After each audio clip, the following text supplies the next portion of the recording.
నమస్కారం. సుమన్ టీవీ ప్రేక్షకులకి స్వాగతం. నేను మీ జాహ్నవి. ప్రస్తుతం మనతో ఉన్నారు ప్రముఖ జ్యోతిష్య వాస్తు పండితులు, భారతీయ శంకరపీఠ వ్యవస్థాపకులు, వేద స్మార్త జ్యోతిష్య ఆగమ ధర్మశాస్త్ర ప్రతిష్టాంత పండిత వర్యులు బ్రహ్మశ్రీ అన్నవరపు తిరుపతి మూర్తి అవధాని గురువు గారు. నమస్కారం గురువుగారు. పరమేశ్వరార్పణం. గురుగారు, ఈ రోజుల్లో అసలు ఏ రోజుల్లో అయినా కామన్గా జాతకం అనేది చూపించుకుంటాం కదా. జాతకం చూపించుకున్నప్పుడు మన జాతకంలో కొన్ని దోషాలు ఉన్నాయి అని చెప్తూ ఉంటారు కదా. ఆ దోషాలకి అంటే ఎవరైతే చెప్పారో గురువులు వారు చెప్పిన పరిహారాలు మనం కనుక చేసుకోలేనప్పుడు ఏదైనా మంత్రాలు కానీ ఇంట్లో రెగ్యులర్గా పట్టించుకునే మంత్రము ఇలాంటివి చేసుకుని ఆ జాతక దోషాలని పోగొట్టుకోవచ్చు అంటారా? అలా ఏమైనా ఉంటుందా? అంటే డబ్బు ఎక్కువ ఖర్చు కాకుండా. ఓం శ్రీ మహాగణాధిపతయే నమో నమః. శ్రీ గురుభ్యో నమః. హరి ఓం. త్ర్యంబకం యజామహే సుగంధిం పుష్టివర్ధనం ఉర్వారకమివ బంధనాన్ మృత్యోర్ముక్షీయమామృతాతు. ఓం యో రుద్రో అగ్నౌ యో అప్సుయ ఓషధీషు యో రుద్రో విశ్వా భువనా వివేజ తస్మై రుద్రాయ నమో అస్తు. భారతీయ శంకరపీఠం భక్తులకు, సుమన్ ఛానల్ టీవీ ప్రేక్షకులకు శుభాభివందనాలు, శుభాశీస్సులు. జాతక విధానం ఇందులో ఏదైనా కనుక పరిష్కారాలు కనుక చెప్పినట్లయితే అవి చేయించుకోలేకపోతే ఏదైనా మంత్రం ద్వారా దాన్ని మనం నిర్మూలించుకోవచ్చా? ఏదైనప్పటికీ కూడా తాత్కాలికం ఒకటి, దీర్ఘకాలికం ఒకటి ఉంటుందమ్మా. ఏమిటి అని అంటే, ఇప్పుడు మనకు తలనొప్పి వస్తే ఒక టాబ్లెట్ వేసుకుంటాం. ఆ టాబ్లెట్కు ఉండే పవర్ తోటి ఆ తలనొప్పి తగ్గినట్టు అనిపిస్తుంది, కానీ అది పెయిన్ కిల్లర్ అంటాం కదమ్మా. ఆ టాబ్లెట్కు ఉండే పవర్తో మత్తులాగా వస్తుంది, తద్వారా నొప్పి మనకు తెలియదు, నొప్పి మాత్రం ఉంటుంది. అలానే ప్రతిసారి అదే టాబ్లెట్ మనం వేసుకుంటాము, దానికి ఏమిటి అనేటువంటి పూర్తిగా తెలుసుకోకుండా టాబ్లెట్ వేసుకుంటాము అని అంటే సైడ్ ఎఫెక్షన్స్ కూడా ఆటోమేటిక్గా ఎలా అయితే వస్తాయో అలానే ప్రతిదానికి కూడా ఒక విధానంలో జ్యోతిష్యంలో ఏదన్నా దోషం ఉంది అన్నప్పుడు ఇందులో ఇంకా విచిత్రం ఏంటంటే అమ్మా, మనం ఈ హోమము, ఈ జపము, ఈ తర్పణము, ఈ పూజ ఏదన్నా చేస్తే దోషం పోతుంది అని అంటే దాదాపుగా వాళ్ళ బొరకు ఎక్కనిదమ్మా. ఏదో ఒక రకంగా ఆటంకం తీసుకొస్తుంది. ఇక రేపు మనం మొదలు పెడదాం అనుకుంటే మొదలుపెట్టే టయానికి ఏదన్నా చికాకు తీసుకొస్తుంది, ఏదో ఇబ్బంది, తలనొప్పి, ఏదో ఒక రకంగా దాన్ని నిలిపివేస్తుంది. ఎందువల్ల నిలిపివేస్తుంది అంటే వీళ్ళు కనుక చేయించుకున్నట్లయితే ఆ దోషం నిర్వీర్యమైపోతుంది. నిర్వీర్యమైపోతే దోషం ఉండదు కదా. అంటే ఆ గ్రహం అనేటువంటిది ఏదైతే ఉంటుందో ప్రతి దాంట్లో కూడా మిత్రత్వము, శత్రుత్వము రెండు ఉంటాయి. ఆ ఒక్క మిత్రత్వం వచ్చినప్పుడు మంచి జరుగుతుంది, అలాగే శత్రుత్వం వచ్చినప్పుడు జరగవలసినదే. దాన్ని మనం ఆపుకోవాలి అని అంటే పూర్తి స్థాయిలో దానికి చేయవలసింది చేస్తే మాత్రమే అది ఆగుతుంది, కానీ చేయనీయకుండా అనేక రకాలుగా అడ్డం పడుతుంది. తాత్కాలిక ఉపశమనంగా కొన్ని చేసుకోవచ్చమ్మా. ఇప్పుడు అందరికీ అందుబాటులో ఉండేటువంటిది ప్రతిరోజు ఇది అంటే మనం తెలిసి కూడా చెయ్యం. ఆదిత్యాయ చ సోమాయ మంగళాయ బుధాయ చ గురు శుక్రశనిభ్యశ్చరాహవే కేతవే నమః. రోజు ఒక 90 సార్లు అనుకోమనండి, పోయిందేముంది? అనుకో, అంత సమయం కుదరదు.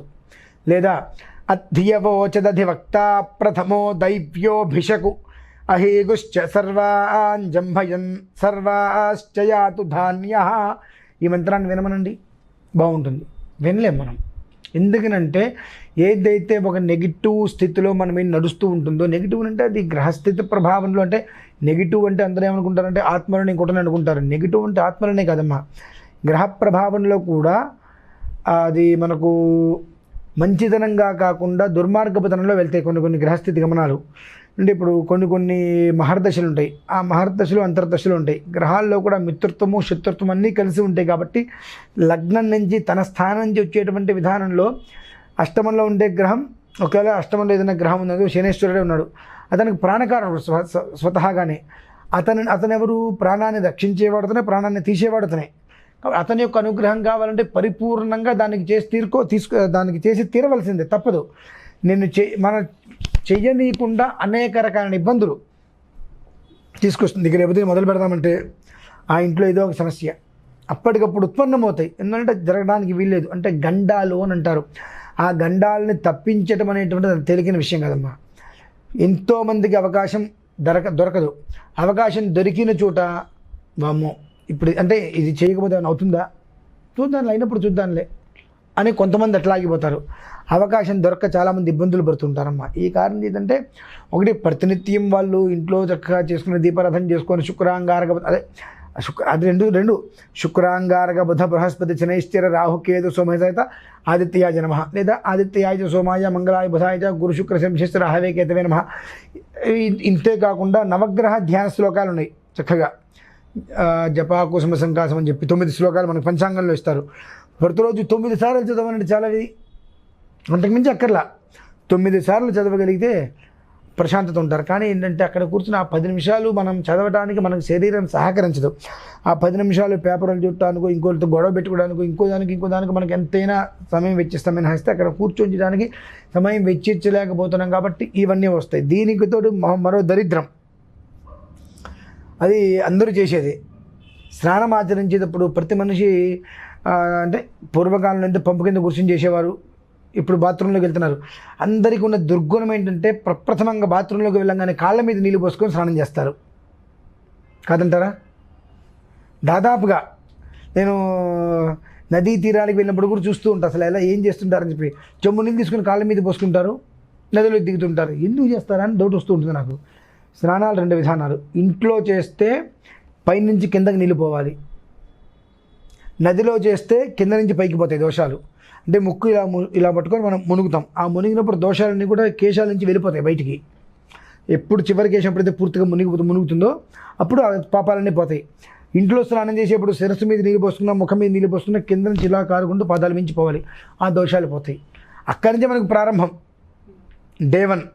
అక్కడి నుంచే మన స్వతహాగానే గ్రహస్థితి ప్రభావం ఒకటి మన మీద పడుతుంది. దానికి తోడు ఈ పాపాలను ఇంట్లో ఇవన్నీ చేసి గ్రహస్థితి దోషాలను మనకు దూరం కానివ్వకుండా ఎప్పటికప్పుడు అయస్కాంతం వినుములాగా అతుక్కొనే ఉంటాయి. వాటిని చేసుకోవటం అనేటువంటిది, వాటి ద్వారా బయటపడటం అనేటువంటిది కష్టసాధ్యమైన పని అమ్మ. డబ్బులు ఖర్చు అవుతాయని మీరు అంటున్నారు. అయితే ₹1 ఖర్చు అవుతుంది.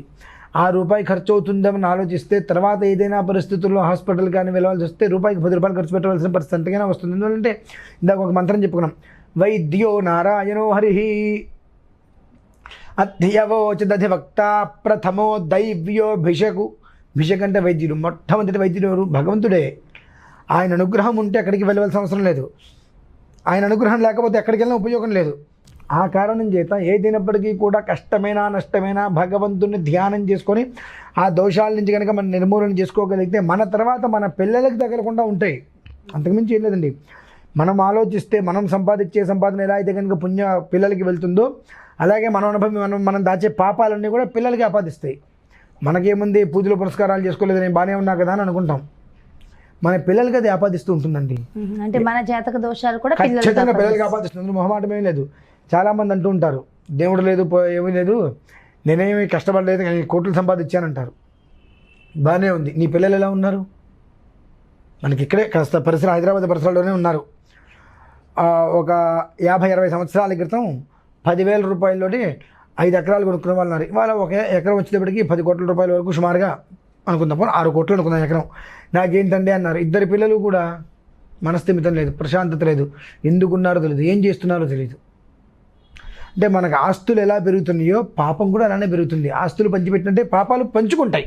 మనం పంచిపెట్టగల పాపాలు, ఆస్తులు మనం పంచిపెట్టకపోతే వాళ్ళు కొట్టుకు చేస్తారు. పాపాలు మనం పంచిపెట్టవలసిన అవసరం లేదు, అవే పంచుకుంటాయి. ఎవరికి ఏ భాగంలో ఇవ్వాలి అనేటువంటి విషయం అవే పంచుకుంటాయి. కాబట్టి మనం చేసేటువంటిది మన పిల్లలు అనుభవిస్తారు. కాబట్టి ఆ పిల్లలు కనీసం ప్రశాంతంగా ఉండాలి, ఇబ్బంది లేకుండా ఉండాలనుకుంటే మనం చేసేటువంటి చిన్న చిన్న పాపాలకి మనమే నివృత్తి చేసుకోగలిగితే ఆ పాపాలు అంటకుండా కనీసం మనం చేసుకున్న పుణ్య ఫలితం పిల్లలకి అంది, వాళ్ళైనా క్షేమంగా ఉంటారమ్మా. గురుగారు, మొత్తానికైతే ఏమంటారు అంటే ఒకవేళ కుదిరి సపోర్ట్ చేసి గ్రహాలని సపోర్ట్ చేస్తే మీరు చెప్పినటువంటి ఆ మంత్రాన్ని జపిస్తే సరిపోతుంది అంటారా? అమ్మ, ఇందాక మొట్టమొదటిలో ఒక మాట చెప్పాను. అది ఏమిటి అంటే తాత్కాలికంగా ఏదైనా తాత్కాలికం ఎంతకాలం మనం చేస్తాము? ఆ తాత్కాలికం చేసుకుంటూ పోతే చివరికి అదే పెను ప్రమాదానికి దారితీస్తుంది. ఆ సమయానికి తట్టుకోలేని పరిస్థితి వస్తే ఆ మంత్రాలు విని ఆ ప్రశాంతత ఉండదు కొన్ని రోజులకి, కానీ ఖచ్చితంగా చేసి తీరవలసిందే. అందులో ఎలాంటి మార్పు లేదు. ఎందువల్లంటే అది పాపం అనేటువంటిది ధర్మ వడ్డీ విపరీతంగా పెరిగిపోతుంది. ఇందులో ఎలాంటి సందేహము లేదు. ఇందులో మనం ఎవరిని భయపెట్టట్లా.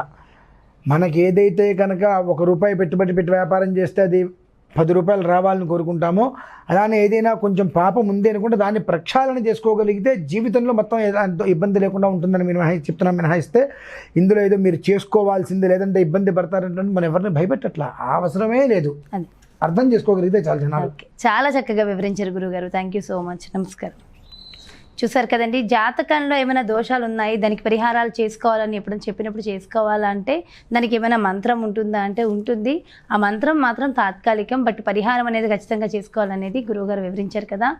అదేవిధంగా మీ యొక్క జాతకానికి సంబంధించి కానీ, ఇంటి గృహవాస్తుకు సంబంధించి కానీ, వివాహ శుభకార్య ముహూర్తాలకు సంబంధించి కానీ, వివాహం, సత్యనారాయణ వ్రతం, హోమం, యజ్ఞ, యాగాదులు ఏ కార్యక్రమాలైనా సరే గురువుగారి చేత నిర్వహించుకోవాలనుకునే ప్రతి భక్తులు కూడా కింద స్క్రోల్ అవుతున్న నెంబర్స్కి కాంటాక్ట్ అయినట్టయితే వారికి సంబంధించి పూర్తి వివరాలు అందిస్తారు. మరో చక్కటి వీడియోతో మళ్ళీ మీ ముందుకు వచ్చేస్తా. అంతవరకు సెలవు. నమస్కారం.